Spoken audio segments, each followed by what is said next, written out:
Shalom anak-anak, bertemu lagi dengan Ibu dalam mata pelajaran Pendidikan Agama Katolik. Bagaimana kabar kalian hari ini? Nah, Ibu berharap kabar kalian semuanya sehat-sehat. Pada pertemuan kita hari ini, kita masuk pada bab 8, Sakramen-Sakramen Gereja.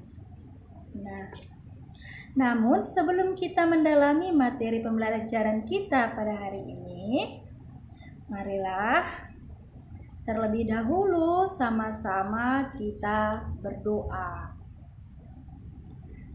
Dalam nama Bapa dan Putra dan Roh Kudus. Amin. Tuhan Yesus Kristus, Engkau adalah terang bagi hidup kami. Pada hari ini Tuhan, kami akan belajar memahami makna sakramen baptis yang telah Engkau berikan kepada kami. Ajarilah kami Tuhan, agar kami mampu mengikuti pembelajaran ini dengan baik. Dengan pengantaran Yesus Kristus, Tuhan kami. Amin. Dalam nama Bapa dan Putra dan Roh Kudus. Amin. Nah, baiklah anak-anak ibu sekalian, minggu lalu kita sudah belajar mengenai gereja sebagai tanda dan sarana dalam penyelamatan manusia. Nah, pada pertemuan kita ini, kita diawali dengan pertanyaan, apa itu sakramen? Nah, minggu lalu sudah kita singgung. Namun sekarang Ibu akan mengulang sedikit agar kalian mengingatnya kembali. Nah, baiklah Ibu minta anak-anak sekalian mendengarkan Ibu agar kalian dapat memahaminya. Sakramen adalah sebuah tanda yang didirikan oleh Yesus yang menandakan adanya keselamatan yang sedang terjadi dan dialami oleh umat manusia. Setiap sakramen memberikan anugerah atau rahmat dan menguduskan seseorang. Cara untuk mempersatukan manusia dengan Kristus dan membantu manusia dalam perjalanannya menuju kehidupan yang kekal. Nah, di dalam gereja Katolik ada 7 sakramen yang dibagi menjadi 3 bagian.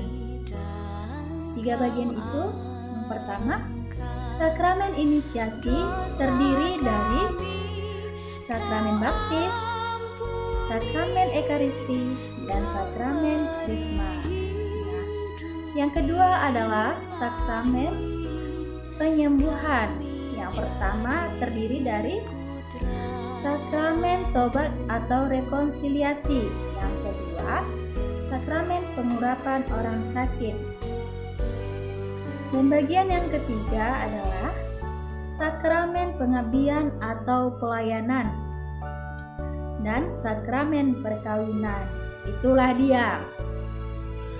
Nah, di dalam bab 8 ini kita hanya membahas 2 bagian, yaitu sakramen inisiasi dan sakramen penyembuhan.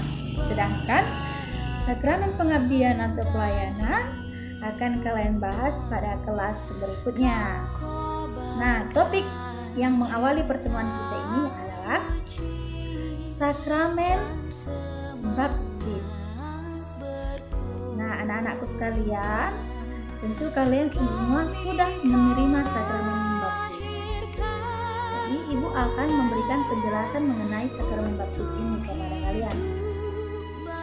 Nah, baptis berasal dari kata baptizen, bahasa Yunani, yang berarti menenggelamkan diri, mencelupkan ke dalam air, dan mencurahi dengan air. Dari sini muncul cara pembaptisan, yaitu diperciki air atau ditenggelamkan di dalam kuil. Wow. Nah, baptis menjadi sakramen inisiasi yang merupakan pintu masuk ke dalam keanggotaan gereja. Nah, jadi sebelum kita menerima sakramen baptis ini, nakku, kita belum bisa menerima sakramen-sakramen lain seperti sakramen Ekaristi dan sakramen Krisma.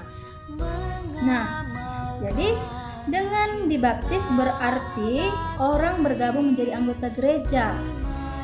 Sudah bergabung, berarti kalau sudah bergabung di dalam gereja harus menjalankan tugas sebagai anggota gereja. Apa itu tugasnya? Menjadi nabi, imam, dan raja. Setelah kebangkitan, Yesus memberikan tugas perutusan kepada para rasul untuk membaptis. Nah, ini dapat kita lihat pada Injil Matius 28 ayat 19. Dapat kalian baca nanti ya. Kemudian, maka sejak Pentakosta, gereja melayani sakramen baptis kepada setiap orang yang percaya kepada Kristus. Nah, setiap orang yang percaya. Kan? Kalau dia belum memberikan diri untuk dibaptis, jangan dipaksa. Seperti itu. Kemudian, untuk memperjelas penjelasan ibu ini, ibu memiliki sebuah video Yesus yang dibaptis di Sungai Yordan. Jadi, ibu minta kalian mengamati video ini dan setelah itu membuat pertanyaan-pertanyaan mengenai video tersebut sehubungan dengan sakramen baptis. Baiklah, mulai. Dan berilah dirimu dibaptis, maka Allah akan mengampuni dosamu. Seperti tertulis dalam kitab Nabi Yesaya. Ada suara yang berseru di padang gurun, persiapkanlah jalan untuk Tuhan. Luruskanlah jalan baginya. Setiap lembah akan ditimbun, dan setiap bukit menjadi rata. Jalan yang berliku diluruskan, jalan yang berlekuk diratakan, dan semua orang akan melihat keselamatan Allah. Apa yang harus kami perbuat? Ya, apa yang harus kami Kamu keturunan ular beludak. Apa yang harus kami lakukan? tunjukkan kami jalan untuk kembali? Siapa yang mempunyai 2 helai baju harus memberikan 1 pada orang yang tidak punya. Dan siapa punya makanan harus membagikannya. Guru, kami ini penagih pajak. Bagaimana dengan kami? Jangan menagih lebih dari seharusnya. Bagaimana dengan kami? Apa yang harus kami perbuat? Jangan mengambil uang orang dengan paksa. Dan jangan juga kamu memeras mereka. Cukupkanlah dirimu dengan gajimu.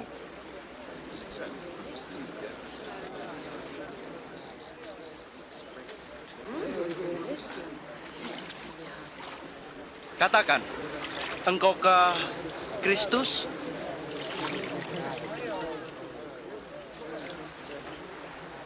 Aku membaptis kamu dengan air. Tetapi yang lebih berkuasa daripadaku akan datang. Membuka tali kasutnya pun aku tidak layak. Ia akan membaptis dengan Roh Kudus dan api. Di tangannya ada nyiru untuk menampi dan mengumpulkan gandum ke dalam lumbung, tetapi sekam akan dibakarnya.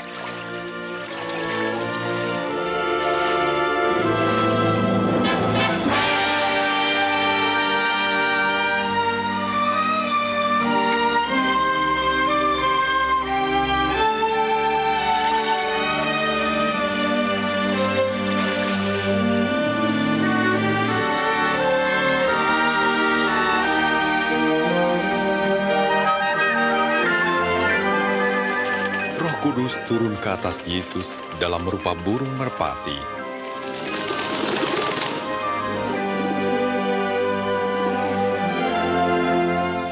Dan terdengar suara Allah, "Engkau anakku yang aku kasih, aku berkenan kepadamu." Baiklah, kita lanjutkan.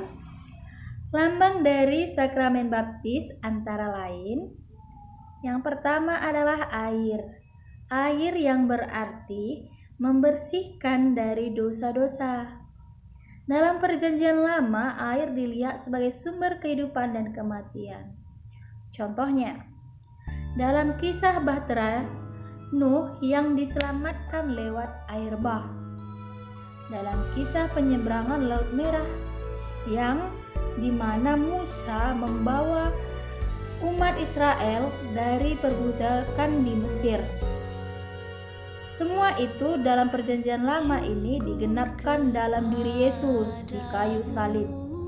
Air dan darah keluar dari lambung Yesus yang ditikam.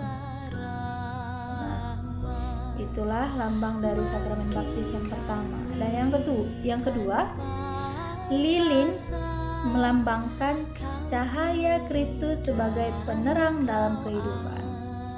Karena kita adalah anak terang Kristus.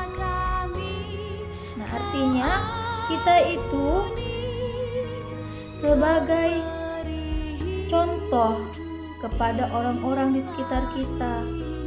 Tidak membawa orang lain bukan ke terang tapi malah ke gelap. Jadi kita harus menerangi setiap orang yang berada di dekat kita. Jangan pula kita menjadi kuasa kegelapan.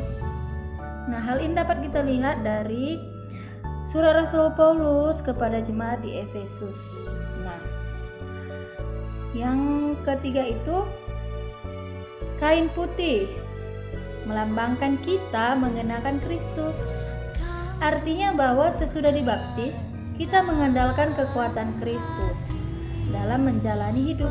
Nah, kita tidak boleh merasa hebat, tidak boleh merasa kuat. Nah, kita itu harus mengandalkan Tuhan dalam setiap langkah kehidupan kita. Kita lanjutkan. Pembaptisan dapat dibedakan menjadi dua, yaitu yang pertama adalah baptisan dewasa. Untuk baptisan dewasa ini ada beberapa syarat yang harus dipenuhi sebagai berikut. Pertama, percaya kepada Kristus sebagai penyelamat. Kalau tidak percaya, sia-sialah sakramen yang diterimakan itu. Nah, kemudian mengikuti pelajaran calon katekumen sekurang-kurangnya 1 tahun. Hal ini tergantung kebijakan paroki masing-masing di mana dia dibaptis. Kemudian yang ketiga itu mengucapkan pengakuan iman pada waktu pembaptisan. Nah, pengakuan iman kita apa?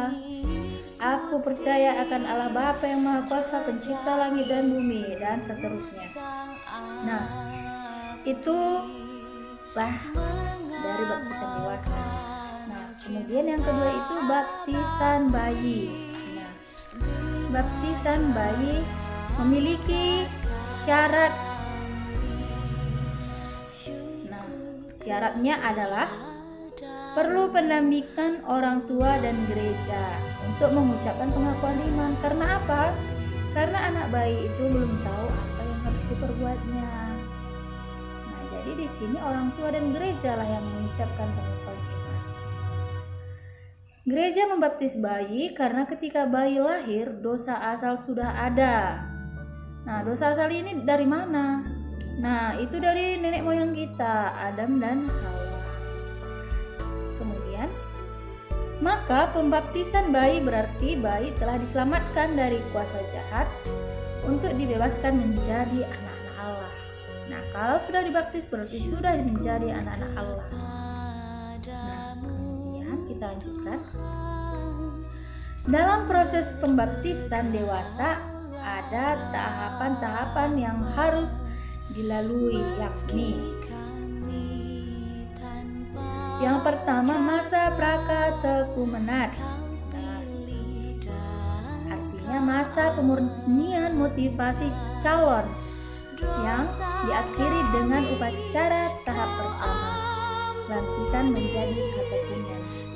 Nah, anak-anakku di sini mengapa harus ada pemurnian motivasi calon? Karena banyak orang yang mau, yang kita tidak tahu apa tujuan utamanya supaya dia dibaptis.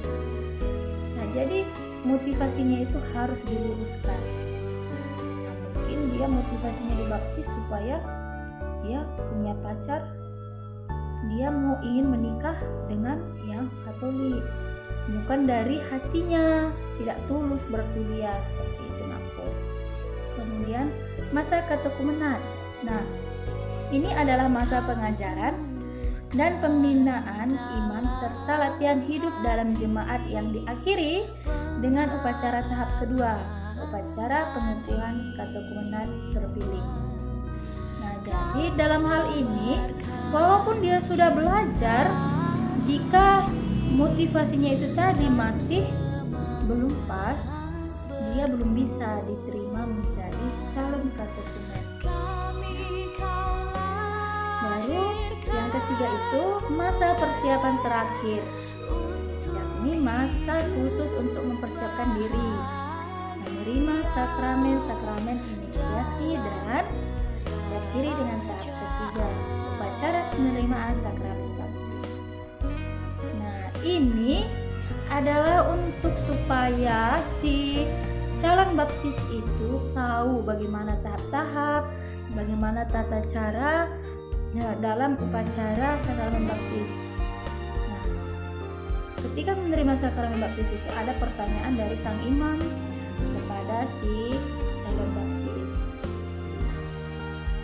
Jadi itu harus diketahui oleh si calon baptis.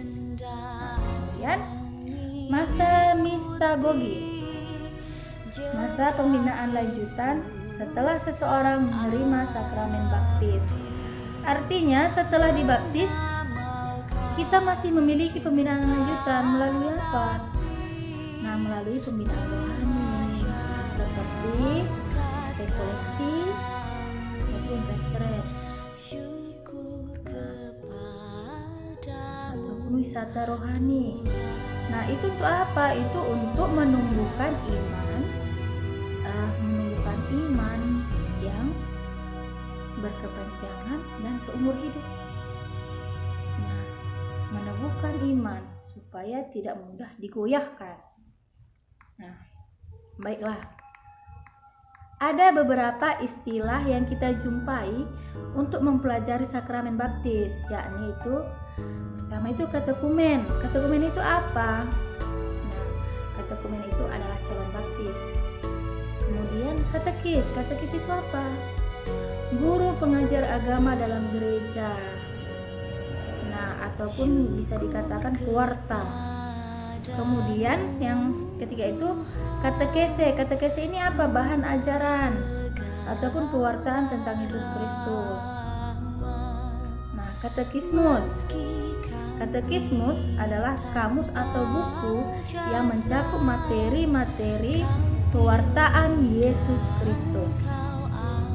Nah, kemudian menurut Kitab Hukum Kanonik atau KHK nomor 872, hendaknya calon baptis didampingi oleh wali baptis yang bertugas untuk mendampingi calon baptis dewasa dalam inisiasi Kristiani dan bersama orang tua calon baptis bayi untuk dibaptis, dan juga mengusahakan agar yang dibaptis hidup secara Kristiani yang sesuai dengan baptisnya serta memenuhi dengan setia kewajiban-kewajiban yang melekat pada baptis itu.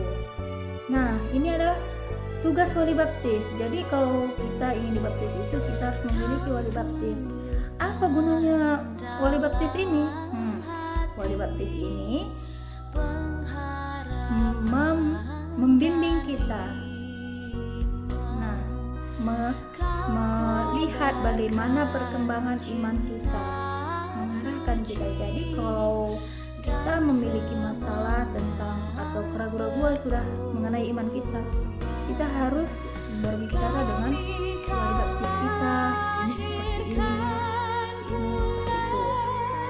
Jadi harus ada koneksi antara si terbaptis dan si wali baptis, seperti itu.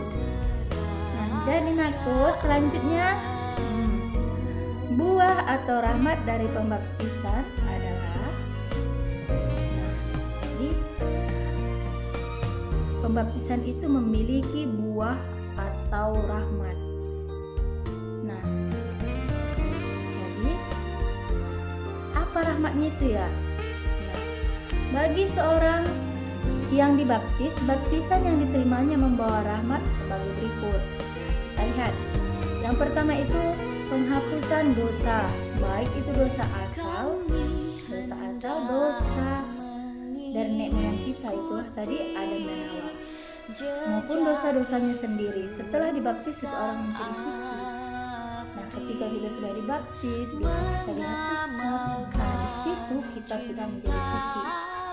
Nah, kemudian anakku, menjadi ciptaan baru yang bersih dari dosa dan dilantik menjadi Allah. Nah, setelah kita menerima sakramen baptis itu, kita itu menjadi ciptaan baru, tidak punya dosa asal seperti yang dikatakan di atas tadi. Kita sudah menjadi anak Allah.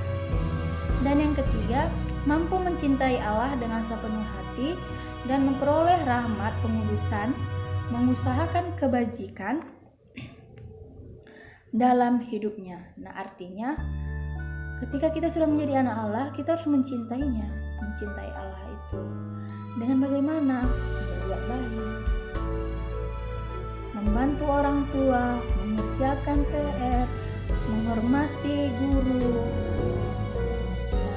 selalu berbuat baik. Nah, itulah kebajikan-kebajikan yang harus dilakukan dalam hidup kita. Nah, agar kita layak disebut menjadi anak Allah.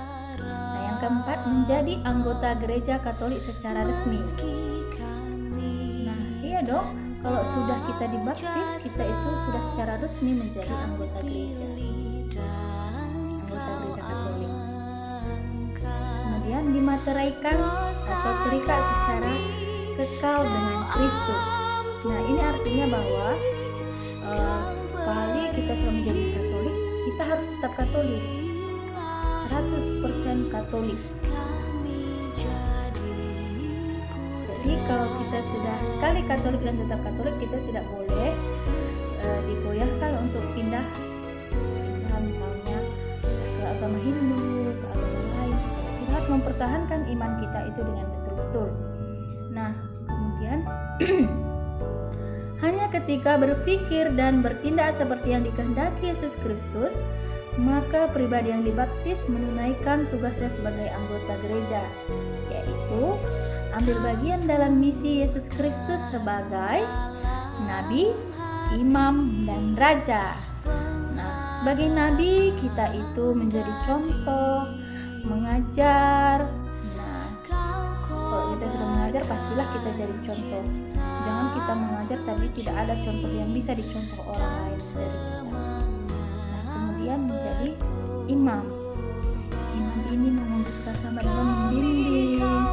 Nah, setelah tadi kita menjadi contoh, mengajar, nah kemudian kita membimbing, melayani. Sebagai raja, raja itu memimpin, artinya mampu memimpin hidupnya, mampu memimpin orang lain dalam terang Kristus, seperti itu ya anakku.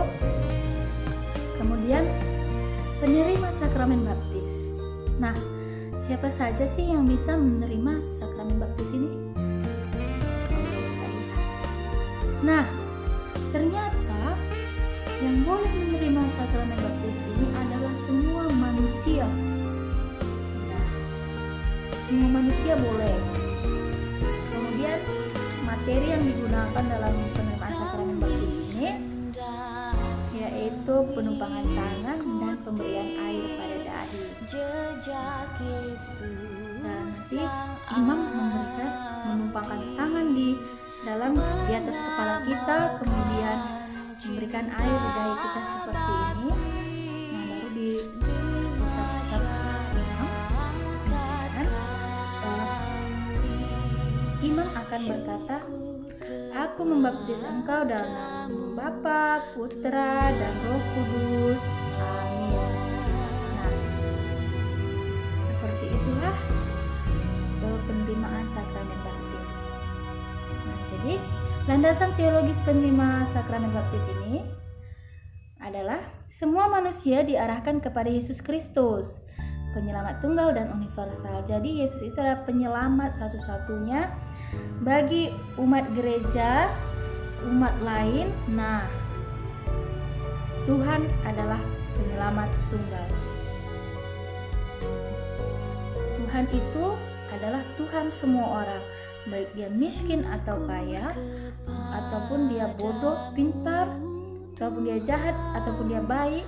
Nah, dia tetap penyelamat yang tunggal. Tapi kalau kita tetap berbuat jahat,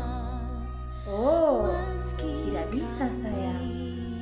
Jadi kamu harus mengikuti sakramen pertobatan supaya bisa memperbaiki hubungan dengan Tuhan.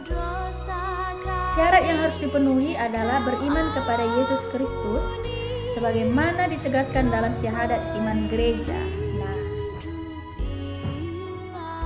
kemudian iman memiliki kaitan erat dengan baptisan. Iya, benar sekali. Kalau tidak ada iman, baptisan itu terasa sia-sia seperti itu. Jadi kalau anak-anak ibu semua sudah dibaptis, harus memiliki iman yang teguh. Bagaimana cara menumbuhkan iman itu? Tadi sudah ibu katakan. Berdoa pribadi, pergi ke gereja. Pokoknya mematuhi 10 perintah Allah dan 5 perintah gereja. Ibu lanjutkan.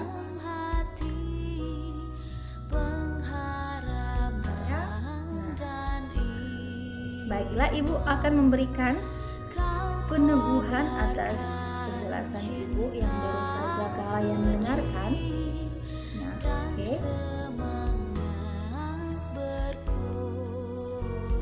Jadi dikatakan tadi pertama adalah sakramen baptis merupakan sakramen dasar bagi orang Kristiani. Dengan dibaptis, berarti orang bergabung menjadi anggota gereja. Setelah kebangkitan, Yesus memberikan tugas perutusan kepada para rasul untuk membaptis. Baptisan dapat dibedakan menjadi 2, apa saja tadi, baptisan dewasa dan baptisan bayi. Nah, dalam gereja Katolik secara umum yang lazim dipergunakan dalam pembaptisan adalah dengan menuangkan air, bukan dengan menenggelamkan. Jadi, gereja Katolik itu memiliki toleransi yang sangat tinggi.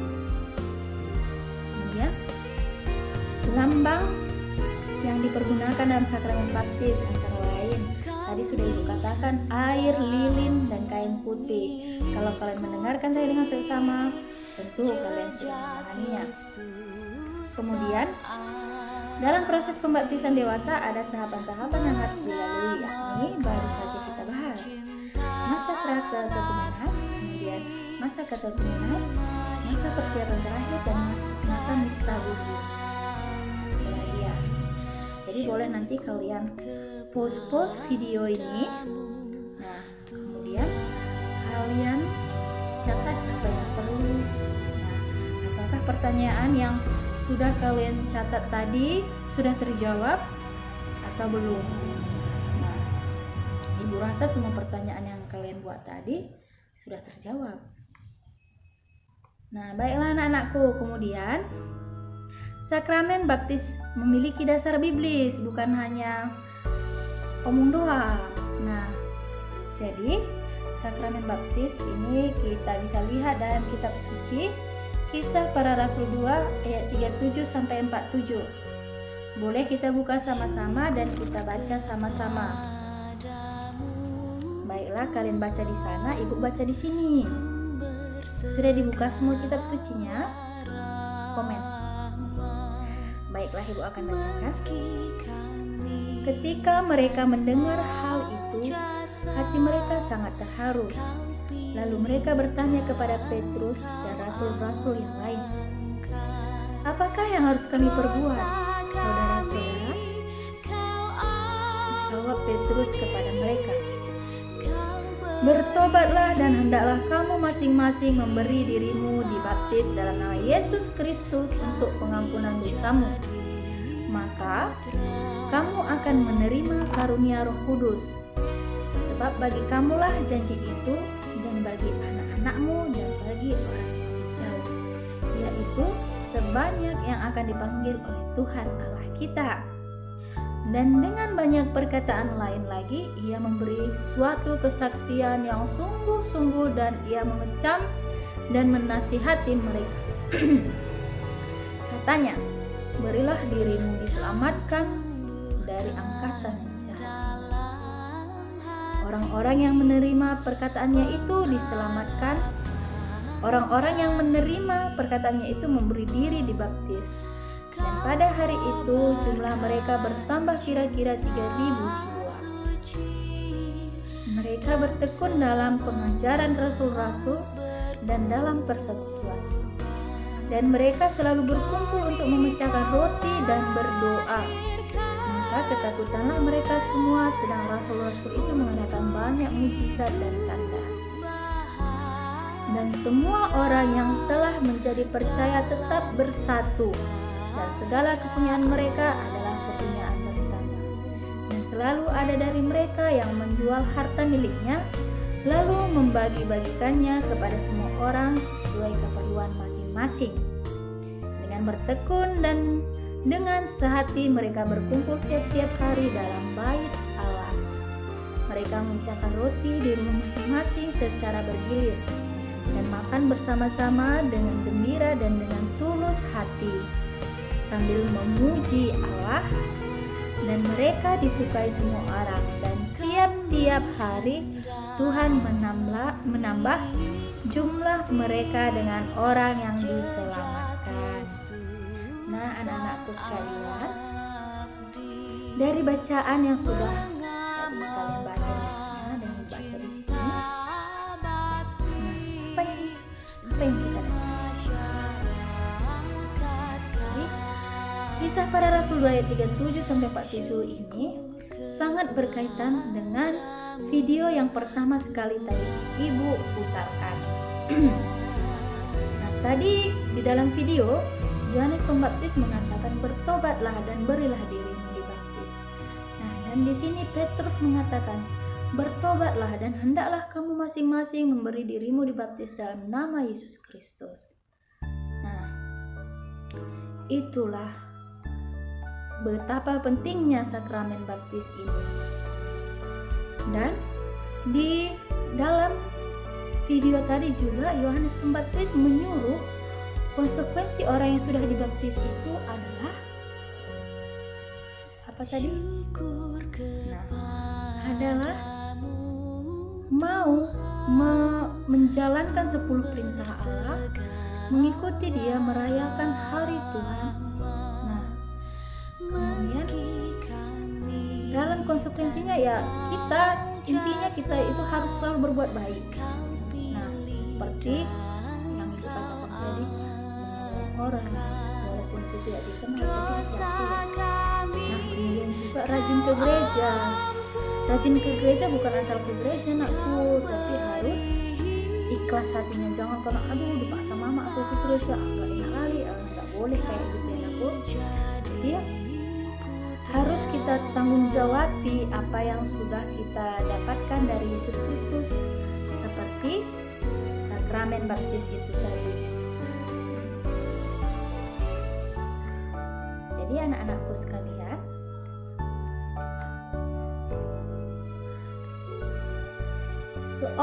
seseorang yang ingin menjadi murid Kristus, syarat utamanya adalah harus percaya atau beriman kepada Yesus Kristus.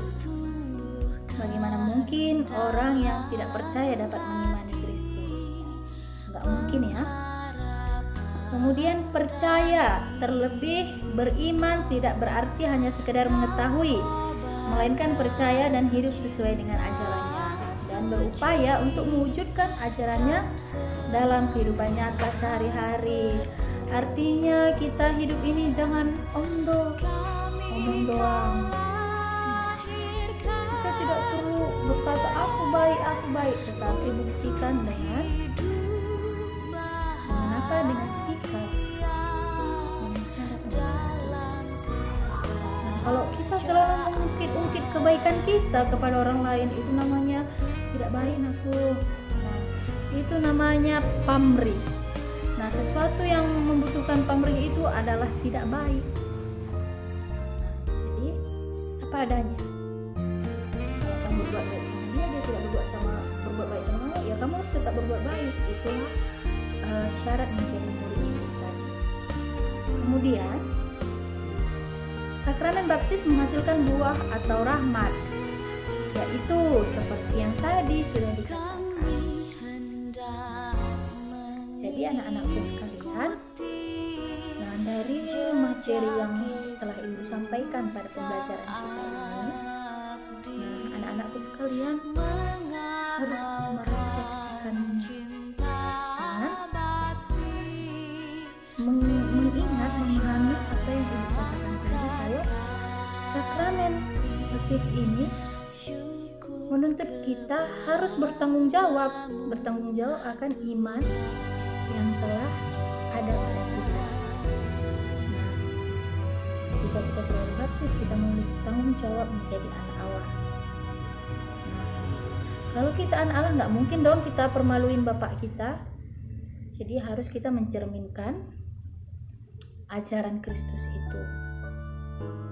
Nah, jadi Ibu minta di sini nanti kalian harus menuliskan hasil refleksi kalian. Nah, jadi karena ini musim corona, jadi kalian nanti harus kirim sama Ibu via email atau WhatsApp. Nomor WhatsApp Ibu ada kan sama kalian? Baiklah. Sekian dan terima kasih dari pembelajaran kita ini, Nakku. Semoga bermanfaat bagi kalian semua. Nah, Ibu percaya anak-anak Ibu adalah orang-orang yang bertanggung jawab, orang-orang yang mau membantu orang lain, mau menghargai waktu ataupun semua. Nah, tidak perlu dikatakan lagi pun kalian sudah tahu. Sudah dikatakan mau dewasa, sudah mau SMA. Jadi itulah, anak-anak Ibu harus menjadi seseorang yang lebih baik lagi ke depannya, bertanggung jawab lagi. Baiklah anak-anakku sekalian, tugasnya tadi sudah tahu kan? Membuat refleksi sendiri dan mengirimkannya ke WA atau email Ibu. Baiklah, untuk menutup perjumpaan kita ini, marilah anak-anakku sekalian kita siapkan hati. Kita tutup dengan doa. Dalam nama Bapa dan Putra dan Roh Kudus. Amin. Tuhan Yesus Kristus, Engkaulah cahaya kehidupan kami. Kiranya Tuhan, Engkau selalu mendampingi kami agar kami menjadi seseorang yang bertanggung jawab akan apa yang telah kami terima dari Engkau. Tuhan, kiranya pelajaran ini tadi dapat kami selalu ingat dalam pikiran kami, hati kami, agar kami mampu menjadi anak-Mu yang setia. Demi Kristus Tuhan kami. Amin. Dalam nama Bapa, Putra, dan Roh Kudus. Amin.